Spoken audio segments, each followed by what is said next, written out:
Thank you and welcome to Uongozi's in Focus interview. So Dr. Kalibata, you have held several leadership roles.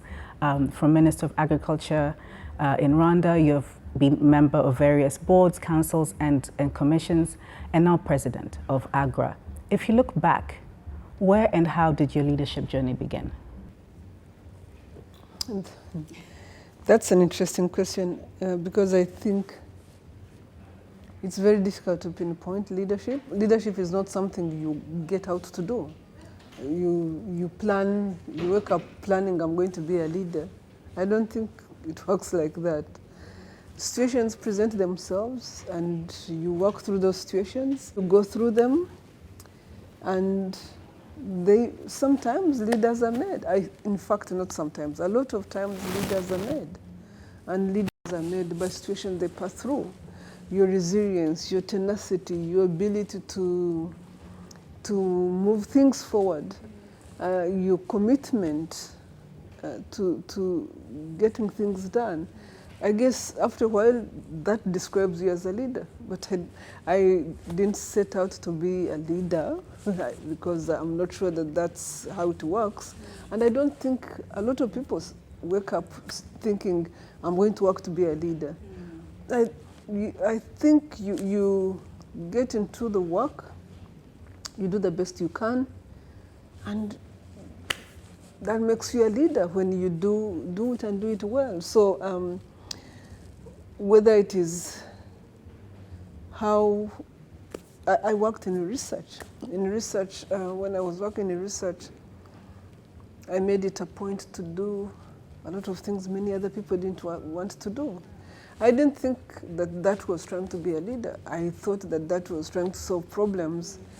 I thought that I had the patience to solve. Does that turn you into a leader? Maybe. Then I worked in government. My commitment in government was to get things done. If I have an assignment, I get it done. But also my commitment to just finding it very difficult to live with life as we know it in many of our poor environments. Asking these questions, why do we have to live like this? Is there anything we can do about it? And I do believe anybody at any stage of life, leader or not, has the ability to ask those questions. Right? So I guess it's that, the ability to ask those questions, the willingness and intentionality to want to answer those questions, the commitment to follow through, and then whether that makes you a leader or not is not really for me to say. So yeah, basically that's how I would look at it. Then eventually you're given leadership roles because of all these things. You're given leadership roles, and in those roles, you don't set up to be the best leader or whatever. You set out to do the best job you can do. Okay. So I really look at it as commitment, ability to come through, and standing up for something. Okay, yeah, thank you so much. If that constitutes leadership, then yes. So you wouldn't say there hasn't been a key defining or key learning moment throughout your... No, there are many defining moments, and there are many learning moments. And I might say that a key defining moment is me finding myself as the leader in the Ministry of Agriculture in Rwanda. That was a key defining moment for me. Because again, so much is put on your plate and you go to ask yourself, how do you get out of this situation? But again, I didn't set out to be a leader. I set out to do a good job. So there's a difference. So I wouldn't call that as a defining moment in leadership. I call it as, wanting to come through. But the fact that I had the platform, I was given the opportunity and I was given the means, then really becomes defining in terms of what you learn. There's so many things you learn from that type of journey. What works, what doesn't work, what type of situations, when combined, seem to have the most impact. How to get things done, how to support other people, how to grow other people, how to work with others. There's so many lessons that you learn. And maybe for me, the most important lesson when you look at this whole environment of poverty that we work in and food security, the most important lesson is that it's really important to get things done, however small, because we get overwhelmed, we tend to get overwhelmed by the size of the problem and get lost in that mix. So we talk about the problem too much rather than chipping away. So my approach to life is about chipping away. What I've done now is done. I can't count it as not done, it's done. So how much do you chip away?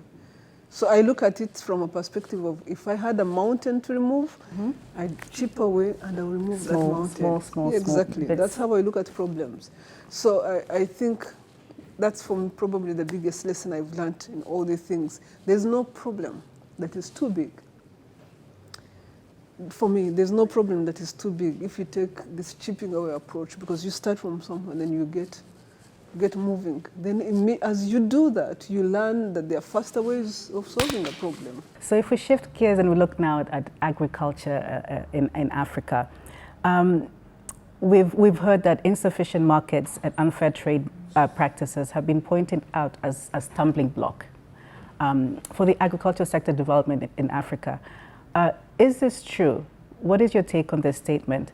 And what is Africa, through, for example, the African Continental Free Trade Agreement, doing about it? I mean, the fact that we do recognize that we need an Africa Free Continental Trade Area means that we are already trying to solve a problem. But the biggest problem we are trying to solve in this is the fact that we only trade 17% of inter-Africa trade. Inter-Africa trade is only 17%. Inter-Asia trade is 77%.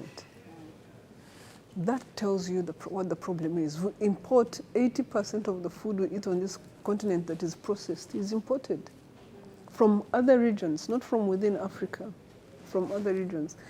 We are importing $34 billion worth of food in 4 commodities that we're perfectly capable of producing. Rice.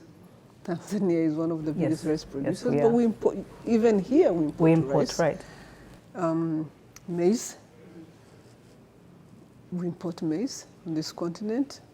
Soybean, we import soybean and other oil seeds, and wheat. Again, wheat might be a little bit more difficult, but there are also countries on the continent that can produce enough wheat to feed the continent. So it's not that we can't produce these. We have the ability also to diversify into things we can do well. We can create our own markets into what we eat. Why do we have to go with markets that exist elsewhere?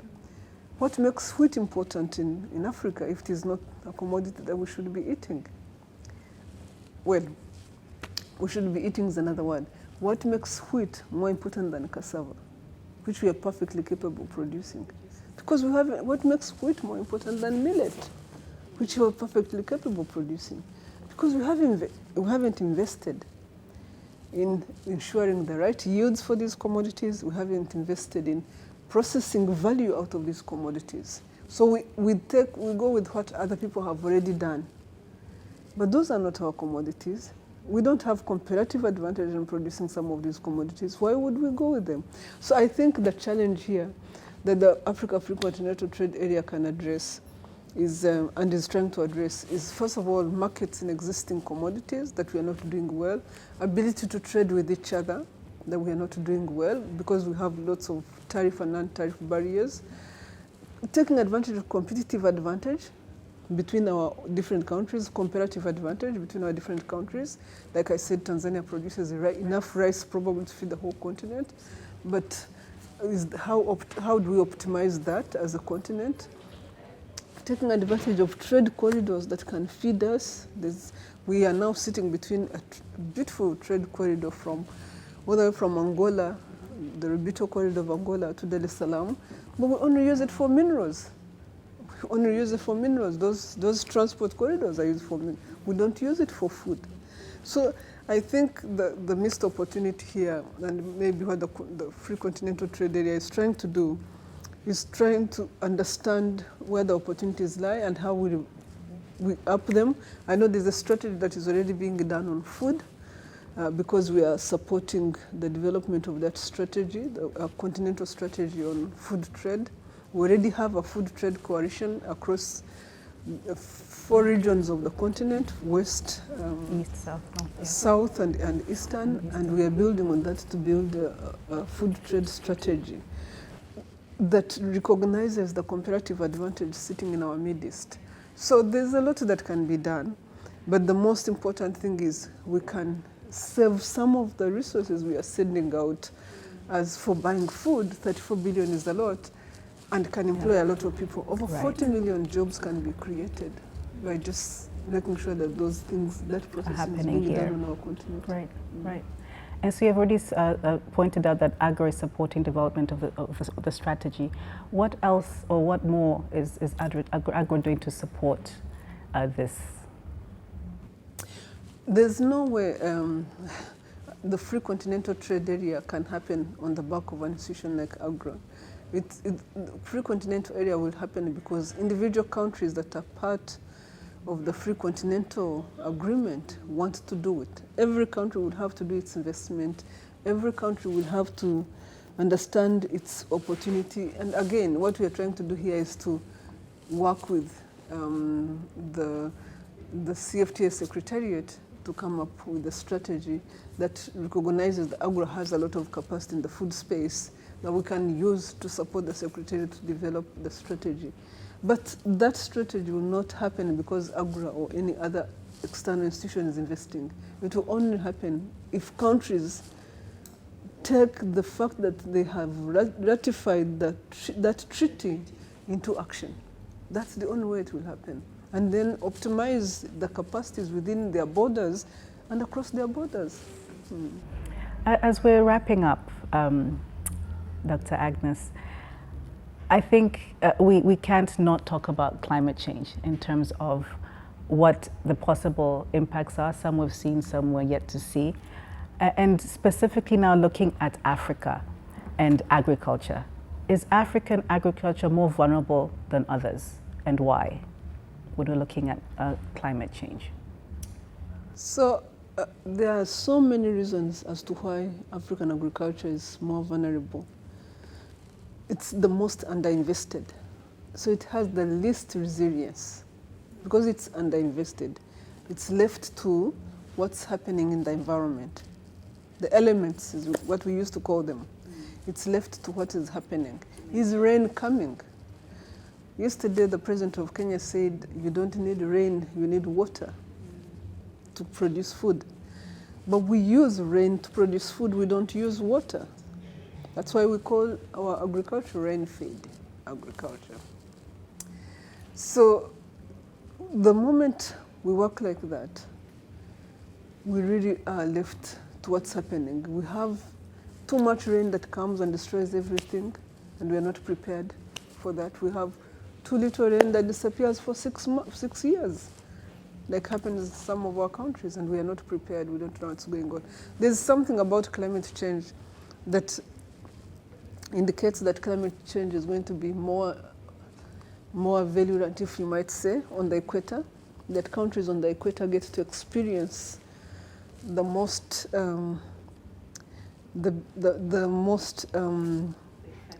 effects of climate change, and I think that is already happening. That is the fact that we see more we see more droughts impacting because our rainfall is determined also by what's happening in the oceans as well.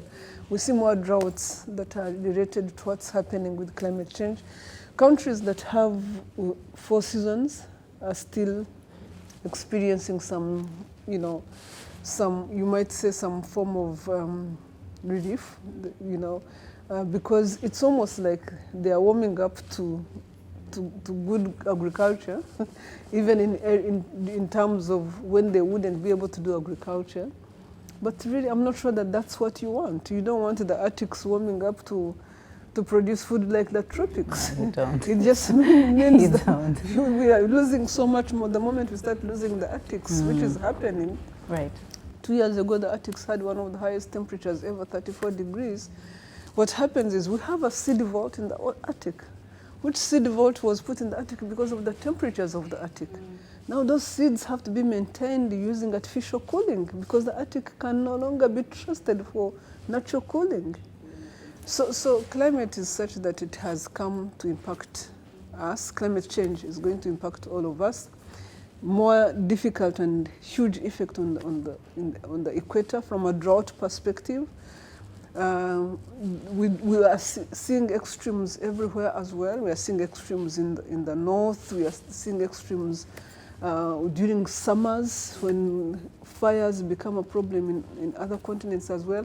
Whatever the case, the simple truth is it's happening faster than it had been initially predicted. The science has been wrong on the rate at which climate change will happen. So the last 3-4 years have just been something that people are saying, what? This again, this again, this again. So the rate at which things are changing is so fast. Again, who thought that you'd have 6 seasons without a crop? And what happens in that case? Not a farmer, not a business, not even a government is able to survive that. So are we surprised that we are seeing more debt crisis, that we are seeing businesses that are falling out of business? So the impact is definitely higher on the equator, higher in our countries because we are not prepared. We don't have the resilience built in our system to be able to cope with the ferocity of climate change as we see it now. And so what would you advise us? How do we position ourselves then to adapt or maneuver in this arena? I guess there are 2 things we need to do. One, take action into our hands. Because somehow we keep hoping, we keep trying to blame the world. The truth is climate change was not made in Africa. The truth is climate change is an impact of what's happening in industrialized societies and the type of stuff they've been doing. But so what? It's here. And we need to survive it. And surviving it means finding things we can start doing. Harvest water better and ensure that we have water. Plant trees, ensure that we now know that trees actually do impact how we can deal with climate issues. Plant more trees, but also build a green economy. Yesterday people were talking about, during this conference, we were talking about how Africa is the world's biggest carbon sink. But we don't get paid for it. Maybe it's time to talk about how Africa needs to be paid for its contribution through its carbon sinks. But it's also an opportunity for us to build stronger sinks, to leapfrog technologies that can take us to reducing climate change. But lastly, make noise and make sure that whoever knows that they are impacting us and our children and the future of our children knows that this is unacceptable. Yes, that's how I would look at it. I like that, Dr. Agnes. Make noise. I think that's important. And so to finish up, what would be your advice to us from your journey in leadership, to your work in agriculture, to your vast experience in all the roles that you said? Yes, you've been adapting and changing and piece by piece, as you said. What would be your advice to us here in Africa as to how we move forward? On what? There's so many things to move forward on. Agriculture specifically, but also on leadership, because I think you've spoken really eloquently and really well on leadership. I guess, from a leadership perspective, I think maybe the biggest thing is commitment and prioritization. I mean, we need to be very committed. First of all, we need to recognize the opportunities we have as you and I. We are probably 35% in each country of our populations. We've gone to school. We've been given the best. There's a whole 65% of the population that is not in your position. We have a leadership responsibility. We can't just go about business as usual. We have people that look up to us. Don't look at just your family. Think about everybody else that looks up to you. We are brought up by villages. Those villages look up to us. So what is your leadership role here? What's your leadership responsibility here? Think about that. Every time you try to do something, don't think about your children. Think about the people you left behind there, the people who have invested in you, because we went to schools that are paid for by the public. We might be 35%, but a whole 65% have been investing in us to get where we are. We owe them. We have a responsibility. So for me, that's what leadership is. So when you get into this work, commit and do the best you can. Number one. Number two, prioritize, because we don't have a whole lot of resources. Be very clear around which priority goes the farthest so that you can be able to work. Otherwise, you get overwhelmed by what you can't do, right? So that's, what was the second question? Agriculture, like the way forward for African agriculture. I guess African agriculture has to be about harnessing its potential. Its potential is about tapping every drop of water that we have. Its potential is about tapping into every youth that is out there. It's energy we are not using and adding value. That's how we harness every youth. So we won't increase productivity until we add value. We want to employ young people until we add value. We want to do the African free continental trade area until we add value, because we need markets. Markets come out of value. Why would you want me to eat? If I have money, I'm going to eat the best rice there is on the market. If you don't provide it, I'll buy it from somewhere else. When do we start serving our own market? We're building a huge market. We have cities everywhere, but they're being fed from outside the continent. And we are exporting jobs by doing that. So I think for me, the biggest opportunity for African agriculture to harness is the market in our midst.